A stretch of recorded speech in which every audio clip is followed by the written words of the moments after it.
Welcome back to Real Talk Torah, courtesy of the DataBeis with Rabbi Yeshua Eisenberg. I'm Rabbi Yeshua Eisenberg, and you are listening to the DataBeis. For this particular issue, I'm going to be honest, I didn't do so much preparation. It's a little bit more off the cuff, and it is in fulfillment of a request that I respond to what's going on in the world.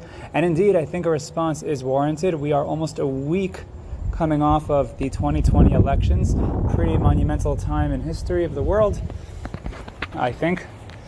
And my response to anyone and everyone is going to be the same. And that is that everyone has to relax. Again, everyone has to relax. So although when it comes to the election results, not everything is 100% clear and conclusive, there has, though, been a projected winner.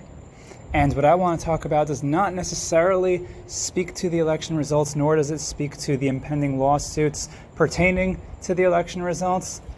The only thing I'll say on that maybe is that we just don't quite know what's going to be. I think that's a fair assessment, and I guess everyone just wait and see. Hashem is still in charge, and maybe the real moral of all of this is what I already stated in the last politically involved podcast, and that is that you have to have bitachon in Hashem. So that was bitachon during elections. Now we're going to talk a little bit of bitachon after the elections, I guess. You could think of this as an addendum to that. But what I want to talk about, and the one I want to speak to, and the issue I want to speak to, is us, who have to deal with the consequences of what's happening now, and hopefully a Torah perspective on that. So what I will say is, again, to anyone and everyone, I don't care if you're Republican, I don't care if you're Democrat, I don't care if you're Libertarian, I don't care if you're Independent, I don't care if you don't care about the elections. Well, I guess if you don't care about the elections, maybe you're closer to the people that I think are on target. And that the idea is, again, that everyone has to relax. If you voted Republican, you have to relax because guess what? The world is not over. And if you vote a Democrat, also chill. It's not like the world's problems have suddenly been fixed. COVID-19 is still around, and I do hear that there's a vaccine coming out nicely and conveniently. And guess what? It has nothing to do with an administration that has not begun yet. So that's something to think about. But despite what the currently projected president-elect says or wishes for, division still very much exists in the world, and it doesn't look like at this point it's going anywhere. And politics are still as ugly as anything. They're as ugly as they've ever been. And that doesn't look like it's changing either. And I think this is important because, again, one of these things that if we have no way of changing it, so it's really not worth it to stress over it and to argue about it and to yell and fight and post on social media all about it. And yeah, I've yet to see a single person change an opinion based on a politically charged social media post. And I don't think it's a great wonder as to why that is. I think that, again, elections have real-life consequences, and we've spoken about this in the past. We've spoken about this in my first politically involved podcast. That's Just Politics. I recommend you go back and listen to that one. I talk about the place of politics in the life of a Jew, and I think that one's still very much relevant right now, so go back and listen to that one. But in the meantime, for now that we sort of have results, even though, again, we just never really know. Anything can change in the nick of time. So, all of that said, what I'm reminded of is that prayer of Serenity. And lest I mess up the lines, I'm going to look it up right now. Here it is. I don't know its original source. Oh, apparently it was written by an American theologian. His name is Reinhold Niebuhr, however you pronounce that. And I don't know if this guy was an Dovid of Avodah Zarah, so I'm only saying the line in light of what I think is intelligent about it. God, grant me the serenity to accept the things I cannot change, courage to change the things I can, and the wisdom to know the difference. So, in terms of accept things that I cannot change, I'll tell you what you can't change. You really can't change an election result. It is what it is. Maybe something can happen. Maybe you can daven. Maybe. But and sometimes you can't even change an opinion. Most of the time you will not change an opinion. And that's one of those things that you kind of just got to accept. Now, the courage to change the things that I can. So, if you voted, good. If that was your hishtadlus, if you davened, great. If you are in the political arena and you're an official of sorts and you have what you can do, then definitely do it. But the wisdom to know the difference between those two things, that's one of the places where I think we struggle. And the reason why we stress is because we somehow put the burden of the things which we cannot change on our shoulders, and that's very distracting. That keeps us from being involved in the things that are very important in life.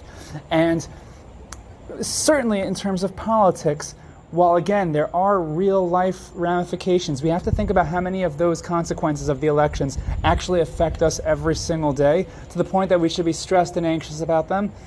And again, there are real consequences, and hashkafically involved and halachically involved consequences. And we could talk about each and every single issue, but again, if they are things that we cannot change, then all you can really do is just sit back, do what you can, do what it is your job to do, and daven. I feel terrible that I'm giving right now more attention to this than larger issues, which says a lot about where we are. This past week, in the middle of the turmoil over the elections, the Jewish community lost two giants. And what I think is very telling about the two giants that we lost is that it doesn't matter if you're Haredi or Litvish, or if you identify yourself as modern Orthodox or somewhere more towards secular or somewhere in the middle. It really doesn't matter. The two giants that we lost, so it should have gotten all of our attention, because on the one hand we lost Rav Dovid Feinstein, and on the other hand we lost Rabbi Lord Jonathan Sachs. And these individuals were both heavily involved in the Jewish community. Again, they were giants, and their contributions to the Jewish community were incredible, and in very different ways. You have a chief rabbi in Jonathan Sachs, or Rabbi Jonathan Sachs, and you have a Rosh Hashiva in Rav Dovid Feinstein, and again, each in their own way. Their contributions. And what are we thinking about? We're going crazy over election results. Let me tell you something. The two people that we lost are light years holier than the two candidates that were fighting over the White House, and that should be obvious. But this is where we are. This is where we are. That we're obsessing over these personalities. And again, it's not just personalities. There are political parties, and there are ramifications. I'm not saying that there aren't, but as Jews, what should speak to us, religious Jews, observant Jews who have our day-to-day routines? What should be affecting us? What should we be thinking about? So if we care about the loss of Torah in the world, so that's something that should speak to us. I recommend you go back and listen to the Levaya for Rav Dovid Feinstein. It was an incredible showing, and the Hespedim were absolutely incredible. If you hear about how he was not just a posek and not just a Talmud Chacham, but how he was a gadol in Chesed, how involved he was in the lives of the Talmidim and beyond. It was incredible. And in terms of Rabbi Jonathan Sachs, his contribution to even less yeshivish crowds, where he has a mastery and a command over the English language, which is reflected in his brilliant writing. That's something, it's a diplomatic language. It's something that anyone, I would say in many respects, it's a shava l'chol nefesh, that anyone can enjoy his writings. And we lost these. And compare that to both of the candidates that were fighting over the White House and are still fighting over the White House. Again, I'm not even going to grace their names on the podcast, because the extent to which I'm giving the attention to this, I shouldn't have to. This should not be consuming our lives. We have to stop worshiping politics. And again, I'm talking to me too, talking to myself. Hashem is still in charge, and it could be that we just need new hobbies. Maybe we just need to get hobbies in general. Politics, I don't think, is a good hobby. It's an ugly hobby, and it's a divisive hobby, especially where we are now. And it's distracting. If we need something of substance, so try to maybe listen to a podcast like the DataBeis, where hopefully we'll be talking about things that are not this. If you go listen to other podcasts, whether it's Parsha related, we have here on the DataBeis Parsha Panorama. We have Musar Minutes if you can't stand a long share, and maybe you want to hear some ideas in Tefillah, so you can go to the Baal Tefillah workshop, whatever it is. And if you have another idea of a podcast that you would like me to give on, so I can give on that. And guess what? It doesn't have to be me, but we gotta spread things out. Listen to something of real substance. Listen to Torah. Maybe open the Chumash. Try to read the Chumash in a way that you've never read it before. If you're not doing, if you're not learning Gemara and you want to learn Gemara, so maybe think about doing Daf Yomi. There are plenty of other things you can be doing. And if you are very charged by politics, well, then going back to davening on election day, how much do you daven? How much do you say Tehillim over what's happening in the world, and especially in the political world? Does it affect you to the point where if you think you can make a change, so what kind of change are you going to make? If you're really serious about it, so how much are you davening for those changes, and how much of the time are you just complaining on social media about what you don't like or what you do like? If our time is not apportioned as such that we are giving time to Torah, Avodah, and Gemilas Chasadim, just as much, if not more, than the time that we are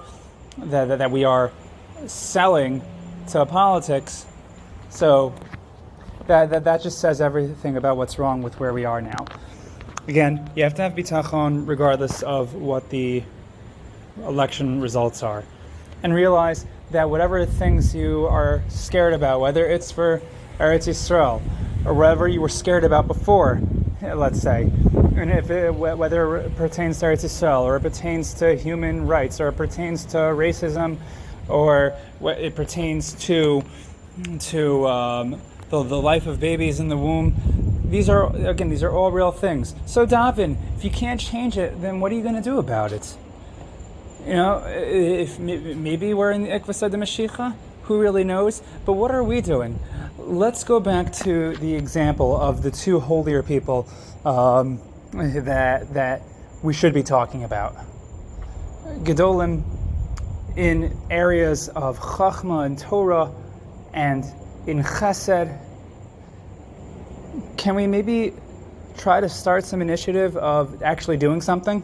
Like actually getting off of our couch and doing something. Maybe you need to give a podcast. Maybe you have something nice to share in Torah. That was a hobby that I just decided to do now, and Baruch Hashem, I'm enjoying it. But we need to try to allocate our lives to things of substance. And I think there's no better time than right now. Especially, if we can make any positive change, it's going to be in an area of chesed, where you are not yelling at other people, or you're not watching other people yell at other people, but you are trying to actually create real life unity, not the kind of unity that they talk about on politics, but real life unity. And if it means you can't have a political conversation with a person, right? You're not able to speak with someone peaceably, just like Yosef's brothers. So then, okay, so don't speak on that topic. But think to what extent we're trying to bring Mashiach, to bring us closer to that day. I think that, once we think about the real life ramifications that politics has on us, honestly, I would be much more concerned about the amount to which politics consumes us than I would be concerned about the actual results of an election. Because one is in our control and one is not in our control. I want you to sit on that. And I want myself to sit on that. Because again, whatever happens in the world, Hashem's in control of that. It doesn't matter who won the election. It doesn't matter who is winning the election. It doesn't matter what happens in a lawsuit. Hashem is guiding history. He's guiding the world towards His plan, towards His destination. And we have no way of knowing what that is going to be. And we should be comforted in that. We should be comforted in the fact that although we don't know what's going to be, Hashem is still in charge. What are we in charge of? Hakol b'yedei Shamayim chutz miyiras shamayim. Our own choices, how we allocate our time. Don't give in to the Yetzer Hara. It's mamash Yetzer Hara consuming our lives. This is besides the fact that, like, of all the disgusting things that come with the obsession with politics. But the time that it takes away from our Torah learning, from our Tehillim reciting, from any initiative that we can be doing of actual substance, and we're losing it. We're losing it because we're so preoccupied with results that we cannot do anything about. It's crazy, and it's entertaining. Like I spoke about this in the first politically relevant podcast. Again, that's just politics. Go back and listen to it. But the point is, once again, that Hashem is in charge, and we can only decide for our own selves what we want to spend our time doing. And again, it's engaging, it's exciting, and at this point in time, I don't know what we can do to not make it exciting. It's permeated everywhere. I literally heard fourth graders talking about taxes. Like, when I was in fourth grade, I barely knew what taxes were. Like, this speaks to where we are now. We don't want the entire next generation to be consumed by this either. And it starts with us. We have to, again, find the things of substance in life, talk to people about real life things, talk to people about things that will not be painful for anyone, and engage ourselves with Torah. Again, if we need to open the Chumash and come up with a Devar Torah on the Parsha, or find a Devar Torah on this week's Parsha, whatever it is. There's so many opportunities out there. Go to Torah anytime. Go to YU Torah. There are so many different places. OU Torah, Lander Torah. There's so many places where you could find shiurim about like a bunch of different topics. And this could be beginning of a new initiative where we're actually accomplishing things instead of talking about things in which we can't really accomplish much. Hashem decides the direction of politics in the world, and we decide the direction that we're going to take in the world. And I think that should be our preoccupation. Try to make the world a better place from where we stand, from whatever we can control. And b'siyata d'shmaya, everything's going to be okay. Guess what? I don't care who won the election or who's winning the election. Everything is going to be okay. Hashem is in charge. Now, let's make sure that we're okay. Let's make sure that we're moving on and doing the things that we can do to make the world a better place, to make our lives better lives. And again, Bezras Hashem, we should defeat the Yetzer Hara.